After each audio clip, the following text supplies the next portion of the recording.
No week is ever the same. I could be working in primary schools, as I was yesterday morning, with a few postgrads and running practical workshops.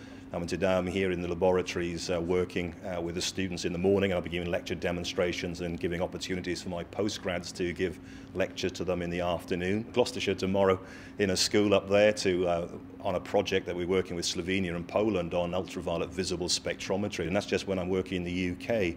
Already this year I've been working in South Africa to train demonstrators in science centres from across South Africa and how to do lecture demonstrations and to run practical workshops in their science centres. Later this year I'll be running workshops at the National University of Singapore School of Chemistry for Singaporean school children. The work I do is very, very varied, so it doesn't just happen within Bristol or in the UK, it could happen anywhere.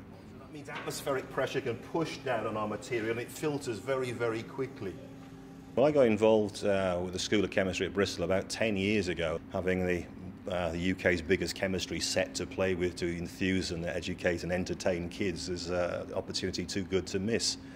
Very early on it became obvious that what was needed here was a full-time school teacher fellow. So the job was advertised and I was fortunate enough to get it, so I've been here now 5 years. By bringing Tim into the Bristol Chem Labs project, then we had somebody who knew all the wrinkles, all the problems that teachers faced, all the shortcomings that schools endured in terms of the work that they were doing in laboratories. So we were then able to set up a program whereby we could bring students into our laboratory facilities and give them an opportunity that they simply couldn't experience at school. I love chemistry, I love practical chemistry, I love enthusing school students and helping to train teachers to be able to enthuse school students as well.